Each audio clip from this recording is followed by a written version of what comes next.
नमस्कार दोस्तों। स्वागत है आपका हमारे YouTube channel power of money में। और आज हम बात करेंगे ऑटो एंसिलरी सेगमेंट के एक बहुत ही इम्पॉर्टेंट स्टॉक की, बैंक प्रोडक्ट्स। एंड बात करना यहाँ ज़रूरी इस वजह से है क्योंकि पिछले 3 ट्रेडिंग सेशन में ये स्टॉक 44% से ज़्यादा का रिटर्न दे चुका है और अपने ऑल टाइम हाई के एकदम पास में है। तो समझते हैं बैंक प्रोडक्ट्स क्या करती है, कौन सी कंपनी है। तो बैंक प्रोडक्ट्स एक ऑटोमोटिव एंड इंडस्ट्रियल कंपोनेंट बनाने वाली कंपनी है जो B2B बिजनेस में ऑपरेट करती है। प्राइमरीली फोकस है इसका थर्मल मैनेजमेंट और सीलिंग सिस्टम में, और company domestic as well international market दोनों में काम कर रही है। डाइवर्सिफाइड इंडस्ट्रीज़ में है, automotive, agriculture, railways and industrial application. Company की प्रोफाइल की बात करें, काफ़ी पुरानी कंपनी है। 1961 में मिस्टर मेहुल पटेल ने शुरू की थी। हेडक्वार्टर इसका गुजरात के वडोदरा में है and basically industry automotive and industrial engineering में है। सो अगर हम इंडस्ट्री की बात करें कि एनालिसिस करने की कोशिश करें तो हमको ये पता चलता है कि ये बहुत ही क्रिटिकल सप्लायर है ऑटोमोटिव इंडस्ट्री में, जहाँ की radiators, oil coolers and gasket जैसी चीज़ों के लिए, मे इट बी इंजन आपका व्हीकल हो या ईवीज़ हो, दोनों में बहुत ही इंपॉर्टेंट होता है thermal management. Without that everything fails. And जो लेटेस्ट एक मार्केट ट्रेंड देखा गया है, दैट इज़ एक ग्लोबल शिफ्ट एक आ रही है, जैसा कि आप हम सभी जानते हैं ईवी में। बट अगेन ईवी में भी आपको थर्मल मैनेजमेंट का रिक्वायरमेंट होता है बैटरीज एंड मोटर्स के लिए। स्ट्रिंजेंट एमिशन नॉर्म्स आ रहे हैं, और आपका BS6 आ चुका है, जो कि आपको advance cooling and ceiling technologies की वहाँ पर एक ज़रूरत महसूस होती है। आफ्टर मार्केट जो होता है व्हीकल मेंटेनेंस के लिए, वो भी एक स्टेबल रेवेन्यू जनरेट करता है क्योंकि वहाँ से एक रिपीटेड सेल्स आती हैं।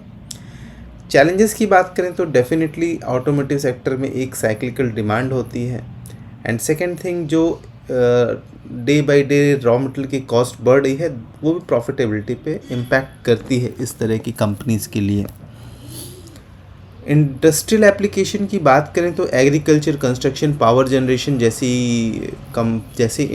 जैसे सेक्टर्स में ये कंपनी अपना काम कर रही है। और इसमें मार्केट ट्रेंड में इंफ्रास्ट्रक्चर में डेफिनेटली ग्रोथ है, रिन्यूएबल एनर्जी में जिस तरह से ग्रोथ आ रही है, एग्रीकल्चर इक्विपमेंट में जिस तरीके से ग्रोथ आ रही है। सो ये डेफिनेटली एक पॉजिटिव बूस्ट देते हैं इस तरह की कंपनी को। कंपटीशन की बात करें तो डेफिनेटली एक चैलेंज रहेगा लोकल और ग्लोबल प्लेयर दोनों से, जो कि हीट एक्सचेंज सिस्टम में काम करते हैं। एज वेल इकोनॉमिक स्लोडाउन जो होता है वो भी कभी कभी इंडस्ट्रियल डिमांड को हैम्पर करता है। तो अगर हम एक कंपटीशन की बात करें तो डेफिनेटली बैंक ऑफ प्रोडक्ट्स जिस तरह के कॉम्पिटिटिव मार्केट में है, वहाँ पर सुब्रो, सुंदरम, इस तरह के कुछ ब्रांडेड प्लस कुछ स्मॉल अनऑर्गेनाइज सेक्टर भी काम करते हैं।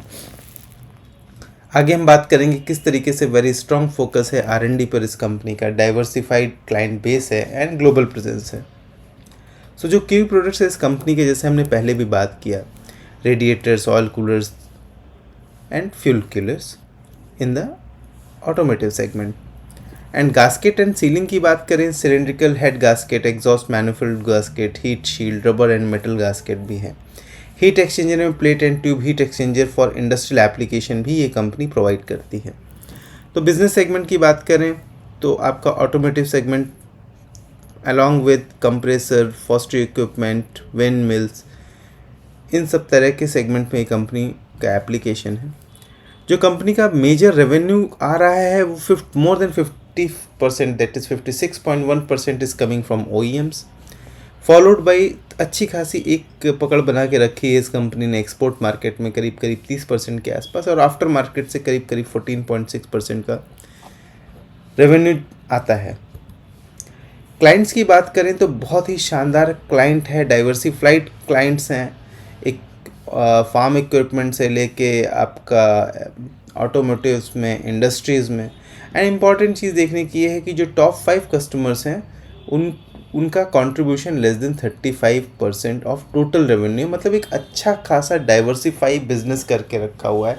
ऐसा नहीं है कि किन्हीं 4-5 कस्टमर्स के ऊपर कंपनी का मेजर डिपेंडेंसी है। This is very much plus point for this company. Manufacturing facilities की बात करें तो with in Gujarat they have 5 manufacturing capacity and 3.33 million radiators unit ये एनुअली प्रोड्यूस कर सकते हैं। आप देख सकते हैं कंपनी की वेबसाइट पर engine cooling system, engine ceiling system और वेयर हाउसिंग एंड लॉजिस्टिक्स का इंफ्रास्ट्रक्चर काफ़ी शानदार है। कैपेबिलिटीज़ की बात करें तो डेफिनेटली बहुत ही अच्छी कैपेबिलिटीज़ इन्होंने डेवलप कर रखी है। The way they are operating within export, जहाँ से इनका 30% रेवेन्यू आता है। 19 वेयर हाउस अक्रॉस यूरोप में, जहाँ पर कि करीब 80 कंट्रीज़ में एक्सप्रेस डिलीवरी है।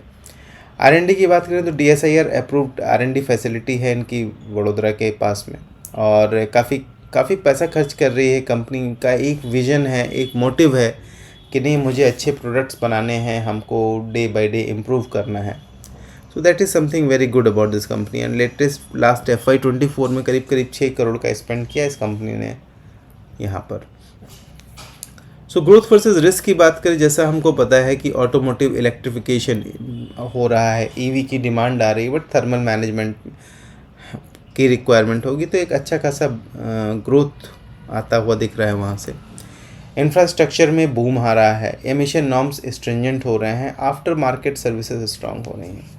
एट द सेम टाइम अगर हम रिस्क की बात करें तो रॉ मटेरियल कॉस्ट में एक रिस्क है स्टील एंड एल्युमिनियम, जो कि एक मेजर कंपोनेंट है यहाँ पर रॉ मटेरियल में। वहाँ पर प्राइस में वॉलेटिलिटी जो होती है वो अपनी ओवरऑल बॉटम लाइन को इम्पैक्ट कर रही है। टेक्नोलॉजी की बात करें तो डेफिनेटली कॉम्पिटिटिव रहना बहुत ज़रूरी है।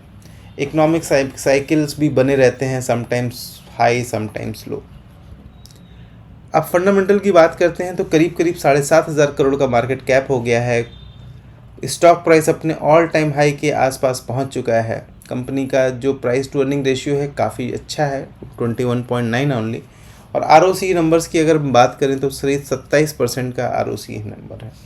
ऑलमोस्ट डेट बहुत खास नहीं है इस कंपनी के ऊपर, only 0.33 is the debt to equity ratio. अब अगर हम इस सेगमेंट से जुड़ी हुई बाकी कंपनियों की बात करें तो आपको यहाँ दिखेगा कि ये कंपनी सबसे कम PE के साथ सबसे बढ़िया इसका रिटर्न ऑन कैपिटल एम्प्लॉयड है। एंड मार्केट कैप वाइज देखें तो भी, और अगर आप सेगमेंट से इसको कंपेयर करें तो काफ़ी पोटेंशियल दिख रहा है यहाँ पर। वेरी इंपॉर्टेंट दिस स्लाइड कि यहाँ पर अभी हम जो बात कर रहे हैं क्यों भाग रहा है, तो ट्रेलिंग 12 मंथ्स में अगर आप कंपनी का सेल्स देखिए तो डेफिनेटली सेल्स में लगातार एक इजाफा हुआ है। मार्च 21 से लेके पिछले अगर ट्रेलिंग 12 मंथ्स में देखें तो करीब अपने टॉप लाइन को उन्होंने डबल किया है। एंड वेरी इंपॉर्टेंट थिंग, आप अर्निंग पर शेयर देखिए, करीब इसको 3 गुना किया है। So that is definitely driving force for this company की 48 रुपये का अर्निंग पर शेयर पिछले 12 महीनों में रहा है इस कंपनी का। ऑपरेटिंग प्रॉफिट मार्जिन की बात करें तो वो भी कहीं 12% 14% से बढ़ के अभी 18% पर आ चुका है।